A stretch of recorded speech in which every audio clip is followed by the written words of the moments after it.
अच्छा ये बताइए, ओम प्रकाश राजभर फिर अपनी विधानसभा से जहूराबाद से चुनाव लड़ रहे हैं और शिवपुर से उनके बेटे अनिल राजभर जो कैबिनेट मंत्री हैं उनके खिलाफ चुनाव लड़ने जा रहे हैं।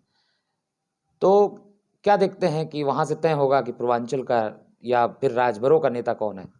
देखिए, सबसे पहले तो मैं ये आपको बताना चाहता हूँ कि जो ओम प्रकाश राजभर जी और अखिलेश यादव यानी समाजवादी पार्टी का जो गठबंधन हुआ था, यहीं हल्दरपुर के मैदान में एक बड़ी रैली करके राजभर समाज के लोगों को बुला करके और उनकी भावनाओं के साथ खेला गया और एक सौदेबाजी की गई। और जहाँ तक हमें जो अंदर खाने से जो खबर आ रही है, वो सौदा फेल मार गया है, उनका समझौता फेल मार गया है। और इधर देखेंगे मऊ, आजमगढ़, बलिया में उनको एको सीट समाजवादी पार्टी नहीं दे रही, जो राजभरों का गढ़ है। इसलिए ओम प्रकाश राजभर जहाँ मिल रहा है वहाँ अपने लोगों को लड़ा रहे हैं और उनके नज़र में हमें लगता है कि उनका परिवार ही राजभर है और वही राजभर है। इसलिए देखेंगे वहाँ माननीय कैबिनेट मंत्री श्री अनिल राजभर जी के सामने अपने छोटे बड़े वाले लड़के श्री अरविंद राजभर जी को उतारे हैं, अपने जहुराबाद आ गए हैं। वहाँ की जनता उनसे स्वयं सवाल कर रही है कि अब तक आप लोग कहाँ थे? इतने दिनों से जब आप सत्ता में थे तो पता ही नहीं चला आप सभी का।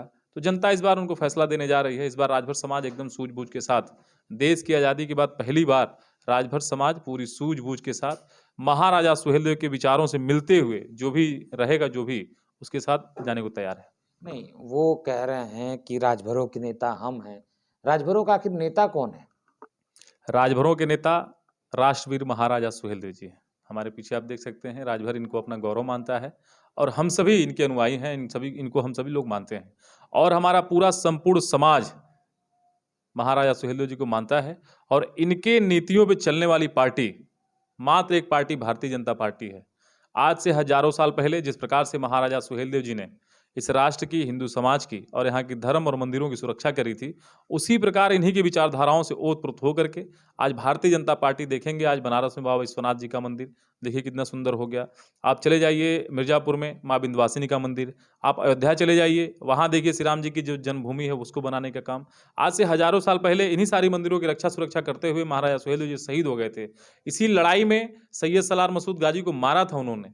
इसलिए मैं आपसे कहता हूं कि राजभर समाज महाराजा सुहेलदेव जी के नेतृत्व में भारतीय जनता पार्टी के साथ खड़ा है। नहीं, तो वो उनके जाने पर वो अपने कहते हैं कि सारे राजभर हमारे साथ हैं। भारतीय जनता पार्टी ने राजभरों के साथ धोखा किया।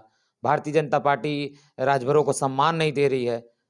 तो कहाँ देखते हैं, आप भी भारतीय जनता पार्टी के विधायक हैं, किस तरह देखते हैं कि राजभरों के साथ क्या भारतीय जनता पार्टी ने कर दिया? भाई मैं फिर कह रहा हूं कि महाराजा सुहेलदेव जी का जो सम्मान बढ़ाने का काम भारतीय जनता पार्टी ने 70 सालों से भी ऊपर हो गया देश आज़ाद हुए। और देश की आज़ादी में भारत जब से आज़ाद हुआ तब से जो राजभर समाज है वो प्रत्येक पार्टियों को, चाहे वो सपा हो, बसपा हो, कांग्रेस हो या फिर कोई भी पार्टी हो, सबको वोट देता आया है। लेकिन एक पत्थर, मूर्ति तो छोड़ दीजिए, एक पत्थर महाराजा सुहेलदेव के नाम से किसी पार्टी ने रखने का काम नहीं किया। लेकिन उत्तर प्रदेश में जब पहली बार श्रद्धेय कल्याण सिंह जी की जब सरकार बनती है तो लखनऊ की धरती पे मूर्ति महाराजा सुहेलदेव राजभर के नाम से मूर्ति बनाने का काम भारतीय जनता पार्टी ने किया। इस देश में जब मोदी जी की सरकार बनी, राजभर समाज उनके साथ खड़ा हुआ, तो उनके नाम से ट्रेन चलाने का काम भारतीय जनता पार्टी ने किया, उनकी सरकारों ने किया। डाक टिकट जारी करके पूरे हिंदुस्तान के कोने कोने में महाराजा सुहेलदेव जी का नाम पहुंचाने का काम हमारी भारतीय जनता पार्टी ने किया। उनके नाम से विश्वविद्यालय बनाने का काम, उनके नाम से हॉस्पिटल बनाने का काम, उनके नाम से स्मारक स्थल बना करके राजभर समाज के गौरव को पूरे उत्तर प्रदेश नहीं बल्कि पूरे भारत के कोने कोने तक पहुंचाने का काम हमारे भारतीय जनता पार्टी ने किया है। इसलिए पूर्ण विश्वास से मैं कहना चाहता हूं कि आज का राजभर समाज, आपने देखा होगा 2019 के चुनाव में लोग कहते थे कि सपा और बसपा का गठबंधन होगा तो हमारी पार्टी फेल मार जाएगी, बहुत कम सीटें आएंगी। लेकिन राजभर समाज पूरे पूर्वांचल का भारतीय जनता पार्टी के साथ खड़ा था, ईमानदारी से उन्होंने वोट किया और आप देखिए उसका परिणाम था। इसलिए आगे आने वाले चुनाव में भारतीय जनता पार्टी को राजभर समाज का एक एक वोट पड़ेगा और पुनः 2022 में हम सभी सरकार बनाएंगे।